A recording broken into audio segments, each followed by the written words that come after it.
The camera zooms in on a crisp, official-looking envelope. The voiceover drops the bombshell. They fined me $1,000 for painting my front door. But what didn't they know? I used to work in housing law. Cut to a montage of closed-door meetings, security cameras, whispering neighbors, and the protagonist typing in a dimly lit office. This is the story of how I took on the HOA and turned the entire community against them. Suburbia, immaculate lawns, identical houses.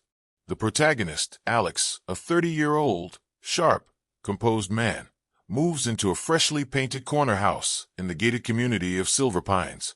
At first glance, the neighborhood feels too safe.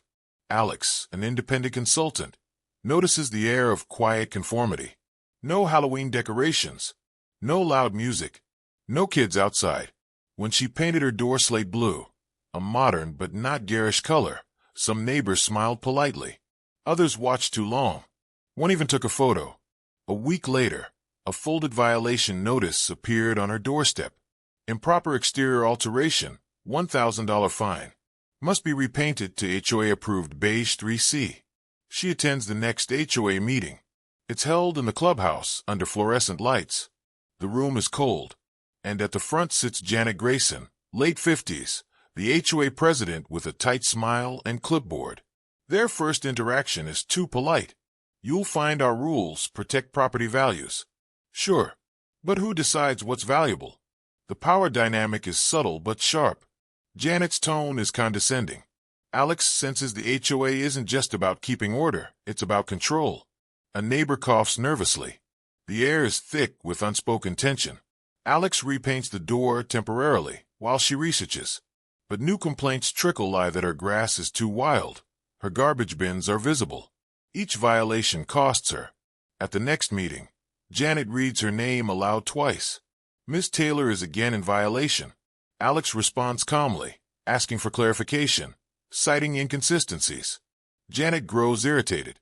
Other neighbors whisper but don't intervene. Multiple random inspections occur. Alex starts documenting everything: timestamps, photos, and even recording HOA meetings. Meanwhile, she reads through the HOA charter line by line. She learns that Janet's term as president was extended via a vote that technically violated quorum. She finds bylaws the HOA itself violates and begins building a case. A neighbor, Dave, a retired civil engineer, quietly offers support. You're not the first they've done this to, he says. Alex finds a pattern that the HOA disproportionately targets newer, younger homeowners. Most long-timers, especially those friendly with Janet, never receive citations. She connects with others, a single mom fined for leaving a bike in the yard, a Filipino couple forced to remove their porch plants. She organizes her findings, screenshots, inconsistencies, and copies of architectural guidelines. Quietly, she consults a former colleague, now a lawyer. Janet, meanwhile, grows bolder, smug in public. She even jokes during a meeting. Some people think the rules don't apply to them. The HOA sends a certified letter. Failure to comply may result in lien action. Alex responds with a formal rebuttal and includes evidence of discriminatory enforcement. Janet sends another violation the next day.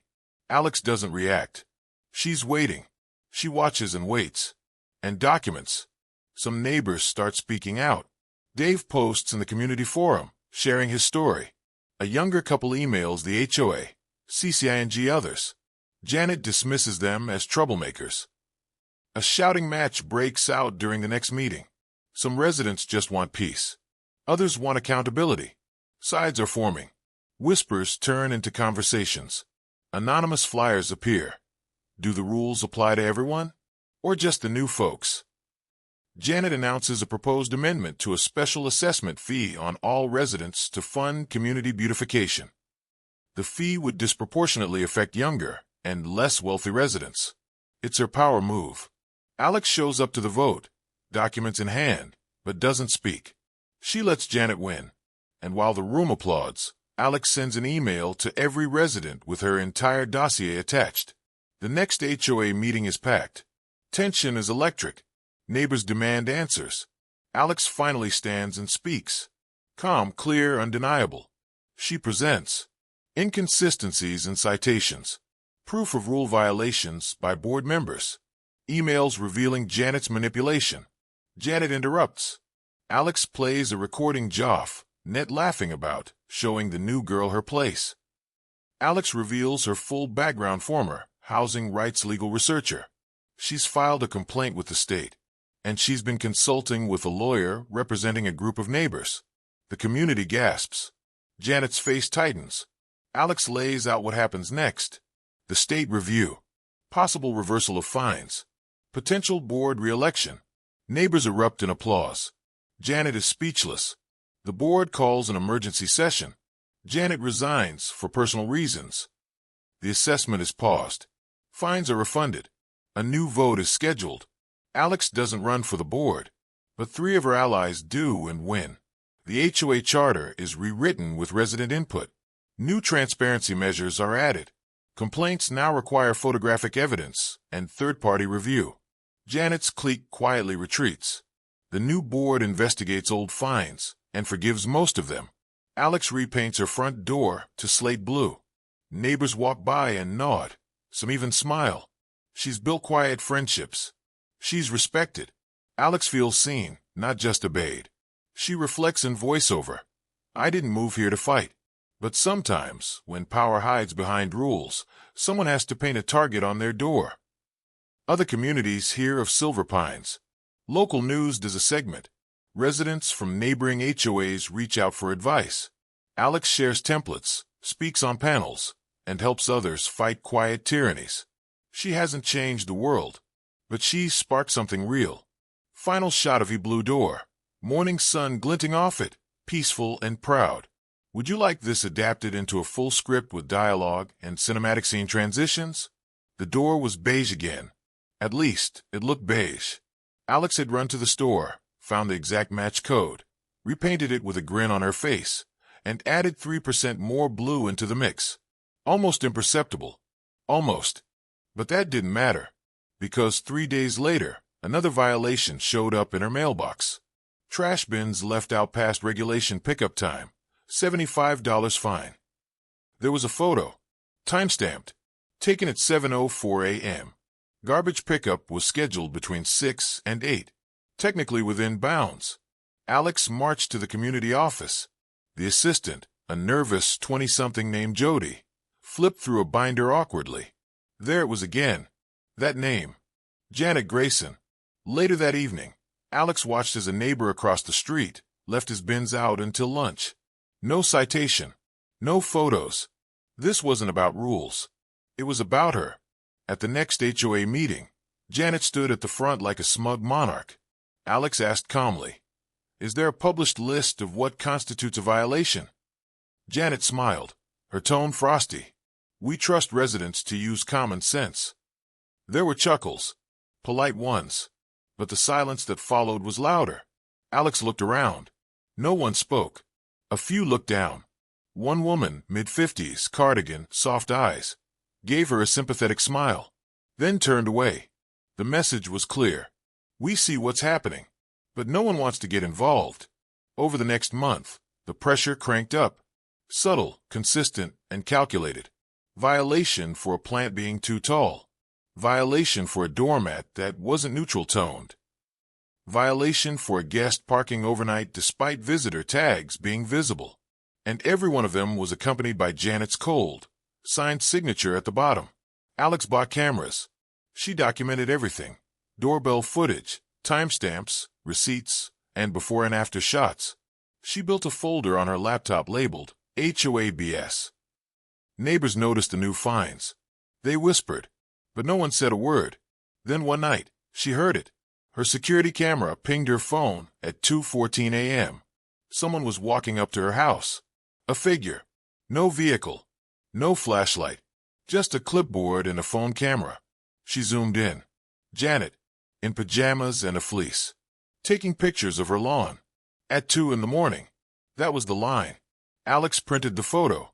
At the next HOA meeting, she held it up. Silence. No laughter this time.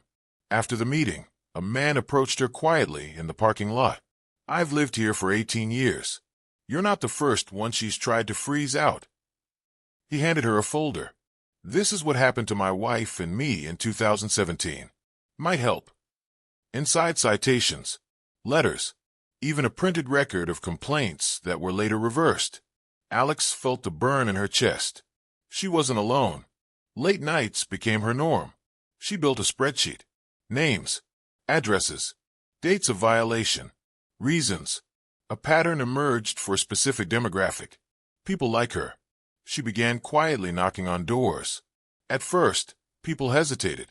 But when she showed them the logs matched against the HOA chart, they opened up. Melissa, a Filipino mom of 3, was fined for toys visible on the lawn. Rohan, a software engineer, got hit with a $300 fine for leaving his garage door cracked while inside working on shelves. They all thought they were alone. Alex brought them together. Quietly. Carefully. A little group chat. She called it Blue Door Society. They started to share more. Photos. Stories. Voice memos. Then Alex struck gold. Melissa had footage of Janet T. a different house knocking over a solar light, taking a photo of it misplaced, then filing a violation. She was manufacturing infractions. Alex reached out to an old law school classmate who now worked in housing justice. What you've got is a pattern of selective enforcement, possibly discriminatory, maybe even extortion. They started crafting a legal packet, but Alex kept her moves quiet. Janet, meanwhile, got louder. At the next meeting, some residents seemed to think the rules don't apply to them. Alex smiled. She was almost ready. Would you like me to dive into Section 3, mounting pressure, next? Or would you prefer this segment adapted as a full YouTube video script with visual scene directions and pacing? The letter came by certified mail. Heavy cream paper. Embossed seal. Legalese dripping off every sentence like venom. Final warning. Noncompliance with HOA Article 12F will result in legal escalation, including but not limited to lien placement on property. They weren't bluffing. A lien meant Alex couldn't sell, couldn't refinance, couldn't move on. She scanned the clause.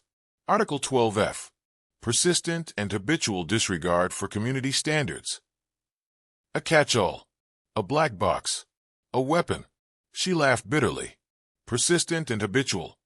She had a digital folder more organized than the FBI. She'd followed every step to the letter. It wasn't about compliance. It was about submission. Alex drafted a formal rebuttal, referencing state housing codes, selective enforcement precedents, and HOA charter violations.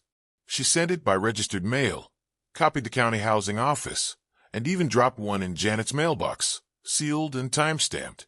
But that wasn't the end.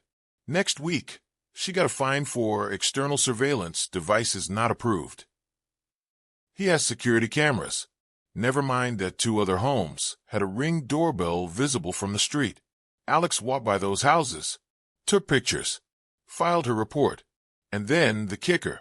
A letter from the Architectural Review Committee stating that her fence, the one she hadn't touched, was non-compliant in color and height. The fence had been there since the house was built, pre-HOA. She was being bled dry. Alex didn't flinch. She documented, recorded, rebutted, because she wasn't just planning to survive. She was preparing to strike. The neighborhood began to crack. It started with a single post on the private community forum, anonymous, but char.p. Ever notice how certain people seem to get all the fines? Anyone else wondering who the HOA is protecting? That thread exploded. Some residents defended the board. Just follow the rules, they said. You knew what you signed up for. But others who'd stayed silent began to speak. Dave, the retired engineer, posted screenshots of his 2017 complaint letters. Melissa uploaded the footage of Janet staging violations. Rohan shared his stack of citations. 13 in 1 year, none justified. A line was being drawn. At the next HOA meeting, the usual chairs were full. And then some. Residents stood, lingered in doorways, crossed arms, phones out. They were watching now. Janet opened the meeting with the usual smug calm. Let's begin with new business. Dave interrupts. Actually, I'd like to address something. I think we all would. He stood, held up a printout. Selective enforcement, illegal fines, nighttime harassment, and now threats of liens. Murmurs. A few claps. Janet snapped. This isn't the time or place. Alex loud. Then when is it? You've had years to bully people into silence. That time's over. Gasps. Janet tried to regain control, but the room had changed. Someone shouted from the back. We need a vote of no confidence. Janet froze. The room erupted in some arguing, some chanting, and some stunned. Supporters of the HOA defended her, but they were outnumbered, or at least outvoiced. In the chaos, Alex saw it. A split. A real one. People weren't just whispering anymore. They were choosing sides. Janet struck back. A special notice was slipped under every resident's door the next day. Emergency Amendment Proposal, a Community Improvement Assessment. $250 per household. Immediate payment required upon board approval. It was dressed up as a beautification initiative, landscaping, signage, and playground updates. But buried in fine print, the funds would also cover legal expenses incurred by community disputes. Translation. They were making the victims pay for their silencing. Alex stared at the paper, heart pounding. It wasn't a power play. It was a declaration of war. She walked to her kitchen, opened her laptop, clicked open the folder labeled Operation Overhaul.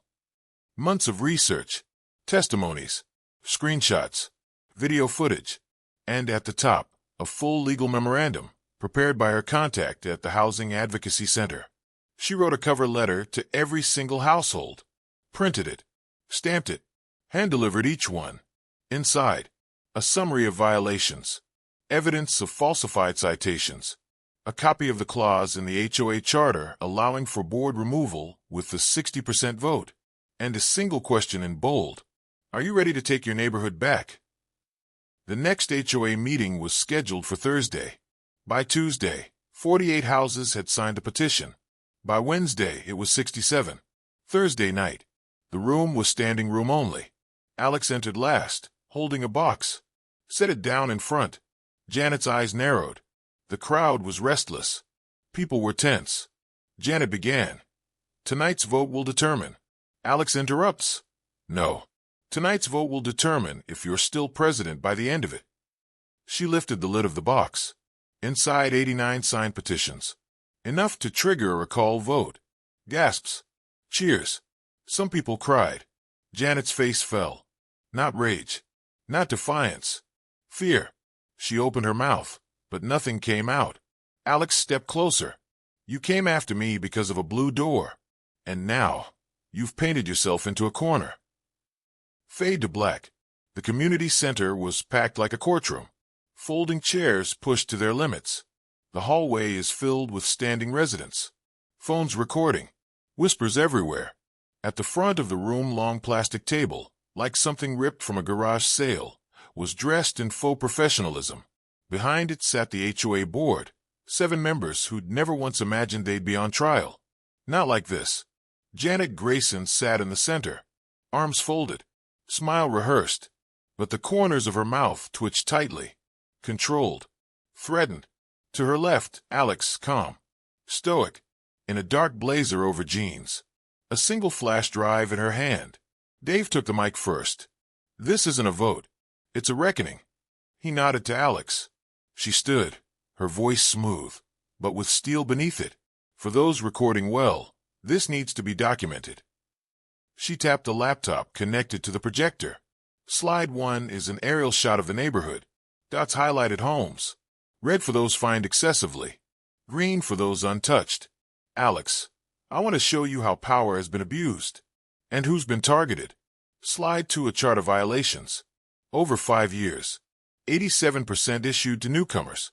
92% of residents are under 40. 78% to minorities. Slide 3, Janet. Night vision still. Clipboard. 2:14 a.m. She let that image hang in the air like a loaded gun. The crowd buzzed. Janet stiffened. This is not legal. Janet started. Alex cut her off. This is factual. Slide 4, side-by-side photos. One of Alex's non-compliant trash bins at 7:04 a.m. Next to it, a white couple's identical setup. Timestamp 11:32 a.m. No citation. Alex, there's a pattern here. And that pattern has a name. She looked directly at Janet. Selective enforcement. Discrimination. Retaliation. The silence in the room now wasn't from fear. It was electricity, coiled and ready to snap. Then Alex dropped it. I know you're wondering what we can do. She pulled up the next slide. A scanned letter. The letterhead was from the State Department of Consumer Affairs, Housing and Community Development Division. The audience leaned forward. Last month, I submitted a formal complaint against this HOA. Not just about unfair citations, but about abuse of power and potential civil rights violations. Gasps. Slide excerpts from the complaint. Words bolded: unlawful lien threats, targeted harassment, hostile board conduct. This is no longer an internal matter. It's now under review by the state. Alex turned to Janet. And here's the part you didn't see coming.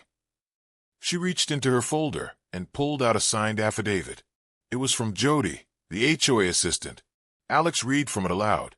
I was instructed to backdate letters, discard appeals, and prioritize enforcement against specific homeowners based on Ms. Grayson's direct verbal orders. Pandemonium.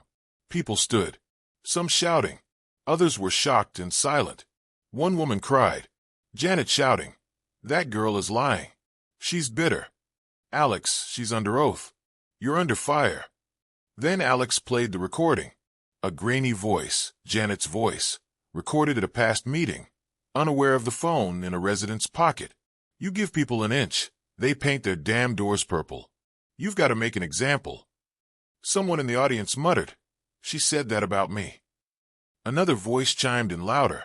"She said it about all of us." Then Alex gave the final push. This board doesn't just need reform. It needs removal. Tonight, we invoke the Charter's emergency provision.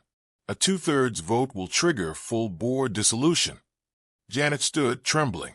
This is a circus. You people don't know what it takes to run this place. Alex raised a brow. Then maybe it's time we found someone who does. The vote wasn't close. Out of 123 eligible households, 98 voted yes, to dissolve the HOA board effective immediately. Janet left the building flanked by 2 board loyalists, red-faced and silent. Her car peeled out of the lot before the final vote was even tallied. Alex remained seated at the front, motionless, as neighbors came forward, some tearful, others jubilant. Dave clapped her on the back. That was history. Melissa brought her kids, hugging Alex like family. I didn't think anyone would ever stand up to her. The next day, the state issued an acknowledgement that the HOA was under review. A third-party interim manager was assigned. Liens paused. All fines frozen pending investigation.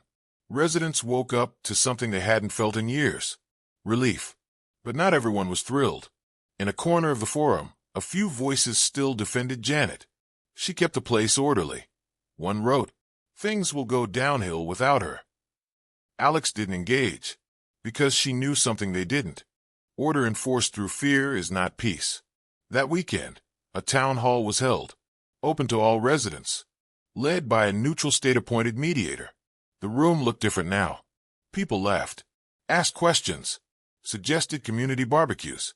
A neighbor offered to repaint the community signage. Another offered to mow common lawns voluntarily. Alex sat back, watching it unfold, from silence and surveillance to transparency and choice.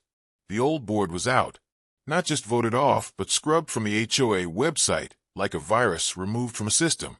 Their bios vanished. Their photos have been taken down. The office door that once read "board access only" now hung wide open.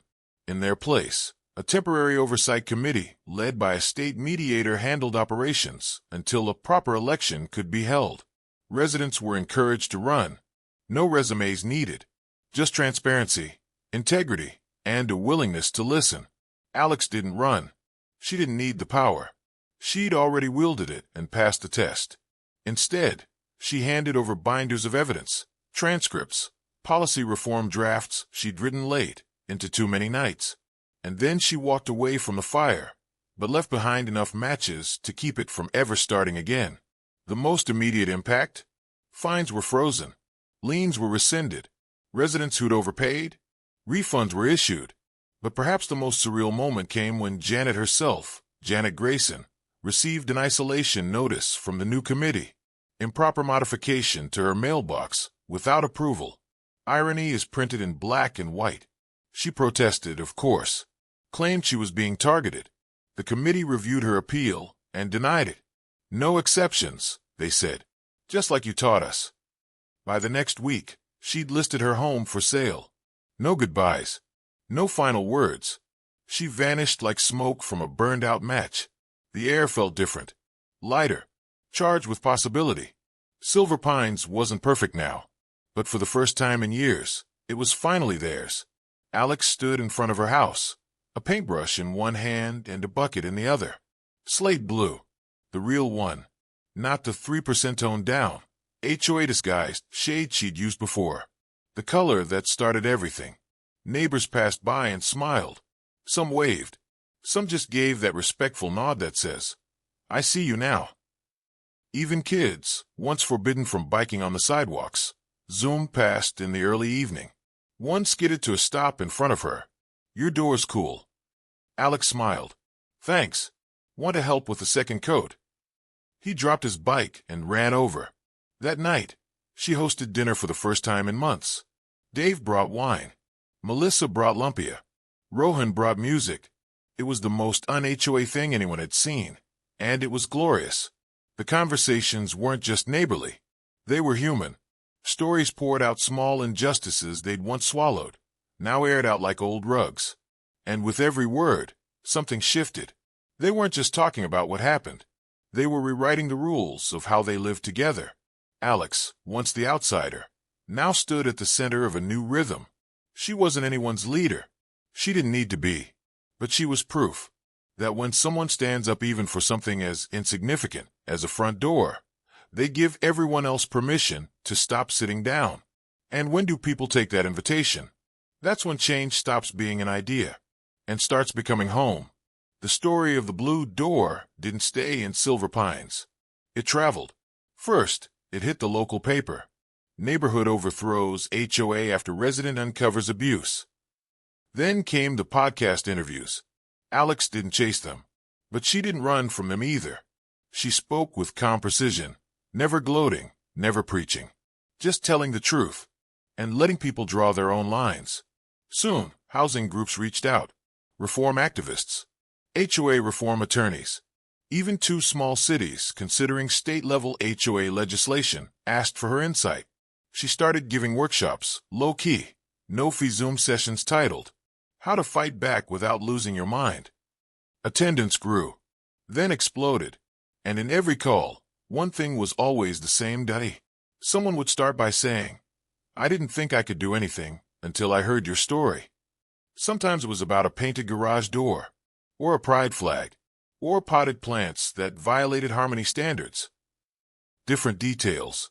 Same disease. Control disguised as order. Fear disguised as policy. Silence disguised as peace. And now, the silence was over. Months passed. The door stayed blue. Silver Pines re-elected its first board with open nominations, public debates, and a live stream. Alex stood in the back during the vote, watching a mother of two from down the block win a seat. A veteran wins another. And Dave, he got elected treasurer by a landslide. No one booed. No one whispered. The community applauded. And when someone asked Alex why she didn't run, she just said, "Because I already won."